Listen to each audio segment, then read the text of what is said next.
اوریدونکو ګرانو هیوادوالو سلامونه او احترامات مې ومنئ.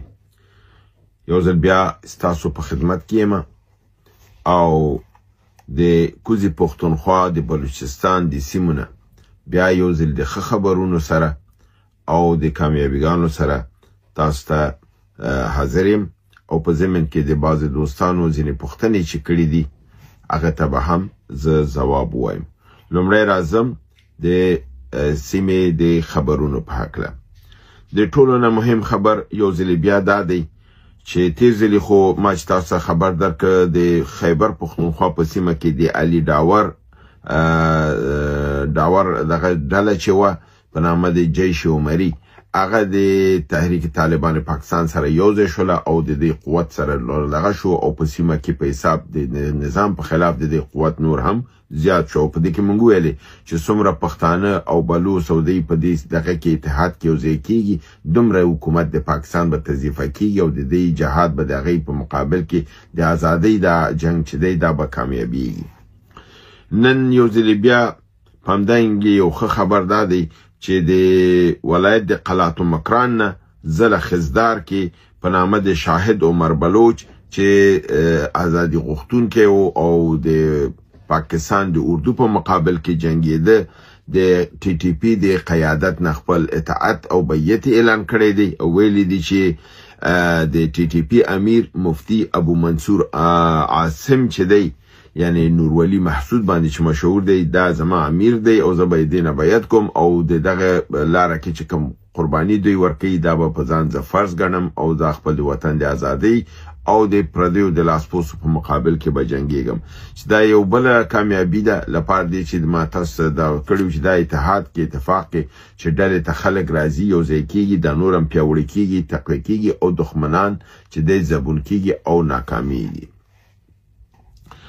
بل خبر دا دی چې په 12 د جنوري یعنی 3 ورځې مخکې ولایت پیښور خیبر ایجنسی ولسوالي باړه تیرا میدان کې د شیردری په سیمه کې د نظامیانو پاکستانی فوز په یو پوستې باندې حمله شوه چې 2 نظامیان پکې مړه شوي او زیات نور پکې زخمیان کړل شوي.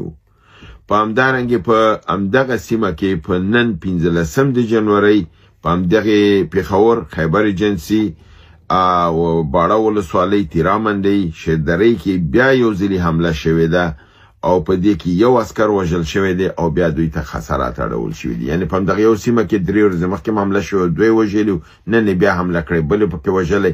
یعنی مجاهدینو ګروپونه خپل په سیمه کې فعال دي او لګیا دي کار کوي. د 15 د جنوري ولایت ملکند باجوړ ایجنسی 13 شپه د واړه مامون په ولسوالۍ کې چې د دغې په سیمه کې شي د مډولي ډنکی په سیمه کې په نظامی پوسته باندې په درنې او سپکو وسلو باندې حمله شوې ده.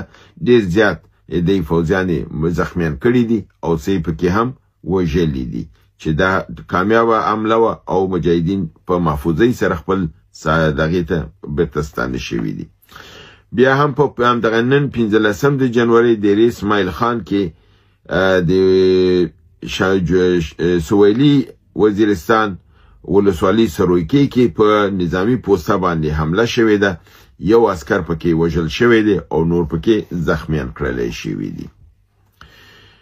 په 14 د جنوري ولایت بنو شمالي وزیرستان ولسوالي ګړیوم شمیري قلعه حمله د سنایپر اصلي په ذریعه یعنی چې لرې نه د دوربین په ذریعه چې ویشتل کېږي د هغې اصلحې نه د سنایپر اصلحې نه کار اخیستل شوی دی او یو عسکر وژل شوی دی او نورې زخمیان شوي دي.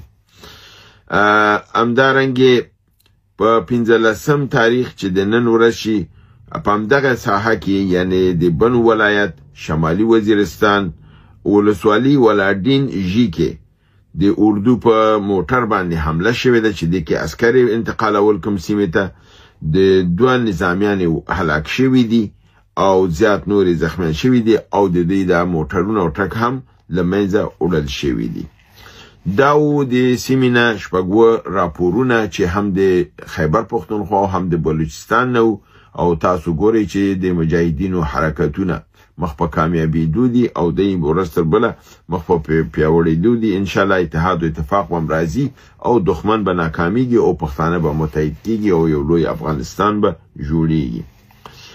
د ستاسو د پوښتنو په سلسله کې یو ورور په نامه د حامد لیکلی دي چې زه یو پوښتنه لرم او هغه زما اندېښنه ده، لطفا دا ضرور راته ځواب کړه. د دې پوښتنه درې حصې لري. اوله حصه دا ده چې آیا افغانستان بیا جګړې خواته ځي یا افغانستان به پرمختګ کوي؟ قدرمن ورور، ستا د دې پوښتنې ځواب دا دی چې جنگ به په سیمه کې موجود وي، ځکه چې جنگ به د پاکستان خواته بم رواني او په منځنۍ اسیا خواته، خو افغانستان به د پرمختګ خواته بم رواني او د ثبات خواته بم ځي. یعنی ورو به ثبات خواته ځي، خو دا جګړه چې دا لازمي ده په لپاره دی چې د لوی افغانستان د جوړولو لپاره د پاکستان له منځه وړل او تضعیفول، دا زموږ تاسو ملي او افغاني وجیبه ده او تاریخي دنده ده چې دا باید پوره شي او افغانستان باید خپل خاوره تر لاسته راوړي.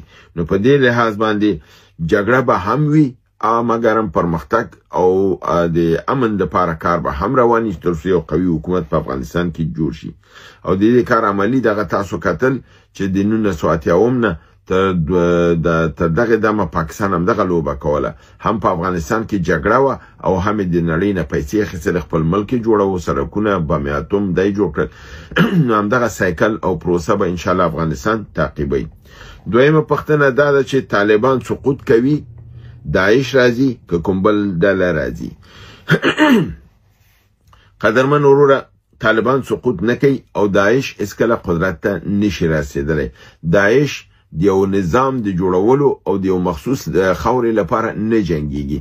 دا ترهګري ډله ده، دوی کوم دا هدف نه لري لکه مجاهدینو چې افغانستان کې جنګېدل. هدف دا و چې زموږ خاوره یرغل لاندې ده، اشغال شوې ده، موږ به خپل خاوره د خپل نظام جوړو. نو زموږ هدف ایران د نور ملکونه د سیمې نه و او نه دي. نو همده لپاره د هغه د ازادۍ جنګ دی او داعش چې دی دا ترهګر دی، د دې سرحد نشته. دی په هندوستان، پاکستان، روسیا، سوریه، عراق، ایران په هر ځای کې دوی عمل کې د یو نظام په مقابل کې نه کوي، دا د بل چا لاساله دي. فلهذا د داعش راتګ او د دې نظام جوړولو امکانات وجود نه لري. او بل دا دی چې کوم بل ډله نه راځي، بلکې د طالبان کرام د خپل د بطن دننه نظم نه دلته به یو نوی تشکیل جوړیږي او همدغه نظام چې دی دا به مستحکم کیږي او هغه ستونزې چې دي هغه ستونزې به د منځه وړل کیږي، نظام به همدا مخکې ځي. خو هغه بعضې لاسپوڅي کسان چې دي چې د قرآن، د سنت، د شریعت او د تاریخ په خلاف روان دي او خپل ذهنونه تیاره دي، جاهلان دي، تورمخې دي، خدای به په دې دنیا هم شرموي، په هغه دنیا به هم شرموي او موږ او تاسو به الله تعالی د دې عذاب نه خلاصوي. او علم چې د الله یو لوی نور دی او د هغې رحمت دی په بشر باندې، هغه به انشاءالله موږ او تاسو خپل ټولنې جامعې ته به راوړو او خلک به منور کېږي او تعلیم به بالکل کوي. څنګه چې قرآن کې سورې بقره کې الله تعالی کله چې انسان خلقوي او هلته دغې ته فرشتو ته وایي چې تاسو نه پوهېږئ، هغه علم چې انسان لري تاسو یې نه لرئ او دا هغه علم دی چې ما دوی ته ورکړی دی. نو فلهذا د انسان برتري او فوقیت د هغه علم او د پوهې په اساس دی چې د ملایکو نه ورته ورکړه. نو د دې لپاره دا علم چې دی دا زموږ فوقیت دی، د الله رحم دی او دا به موږ په عذاب نه بدلو لکه ځینو بعضو جاهلانو چې دا په عذاب بدل کړی دی.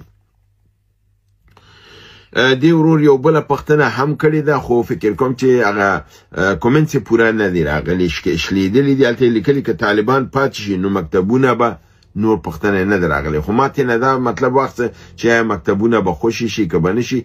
دا ما مخکې کې لږ څه ځواب کړ لپاره دی چې ما ویلې نظام کې به بدلون راځي، هغه کسان چې تورمخې دي او جاهلان دي هغه به لرې کېږي او منوره طبقه به د علماو رامخکې کېږي او افغانستان به جوړېږي. بیرون نه داعش او بله ډله نه راځي، همدغې طلبای کرام نه منوره ډله به منځته راځي او دوی به دا کېږي او مکاتب دا به خوشي کېږي، علم، ساینس، تکنالوژي او د ترقۍ خواته به ګامونه کېښودل کېږي. دویمه پوښتنه زموږ د ورور په نامه دی پښتون یار ده. هغه لیکلی دی چې هغه پښتانه چې فوج کې دي، یعنی پاکستان فوج کې دي، هغه د ځینې اقتصادي ستونزو له کبله هلته دي. که چیرې د دغه 300,000 تنو لپاره د یو اعلان وشي چې دوی ته د کار دغه مساعده شي یا دوی سره مرسته وشي او دوی وشي کولای شي د خپل د فوز نه وتښتي او دی غړ راشي او په دې رقم ته د پاکستان فوز تضعیف شي.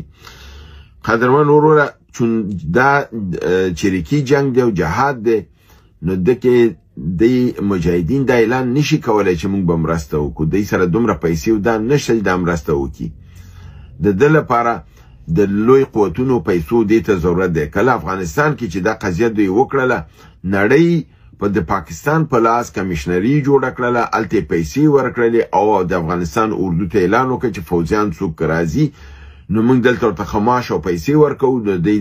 د غلامۍ یا د روسانو د لاس لاندې فوج کې کار نه کوي. الته ګوري دنیا پیسې ورکول، امریکای پیسې ورکول او پاکستان هغه پیسې ګر چې خپوی خوړله جب کې واچوله. اساکرو ته فوجیان ته نه دی ورکړي، خو مده فوجیان په دغه سره چې دالته مونږ ته ماچو دار کو د افغانستان نه راوته دلته چا سره دومره پیسې نشي د اعلان وکي یا کار ورکي. د خو مجاهدین د غرونه په غرونه ګرځي د کار څنګه ورکي.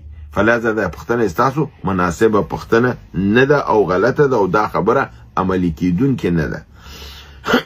که څوک خپل په ضمیر او ایمان سره د پنجاب فوز پریدي او راځي د خپل د خاور ازادۍ لپاره ودرېږي دا واقعي خپل ایمانی او اسلامي وجیبه به انجام کړي.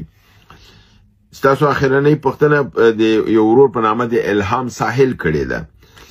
هغه وی چې د عسکرو په وژلو سره کم کار نتیجې ته نه رسیږي او کامیابی لاس نه راځي.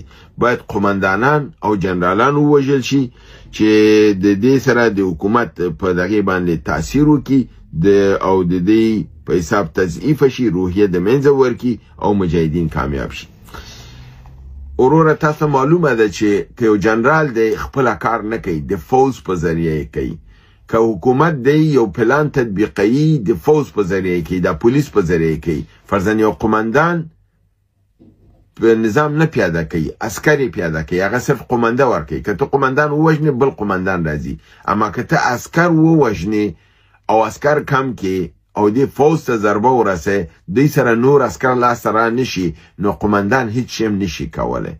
فلهذا د عسکرو وژل یا د دې د کول تضعیفول یا د یو عسکر وژل چې بل عسکر کار پرېږدي او اردو متلاشي شي، خلک ته وتښتي، د همدې مقصد لپاره کیږي چې اردو تضعیف شي. کله چې اردو تضعیف شي بیا قومندان او سرقومندان اعلی او بیا جنرال. یو جنرال هغه وخت جنرال دی چې هغه فوز ولري، چې فوز نه لري هغه جنرال نه دی، هغه سم نشي کوله.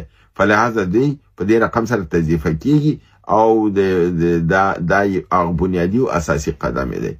هیله ده چې برنامه وګورئ، خوښه کې او دوستانو سره شریکه کړئ. تر بل برنامه تاسو په لوی رب العزت سپارم. وما علینا الا البلاغ.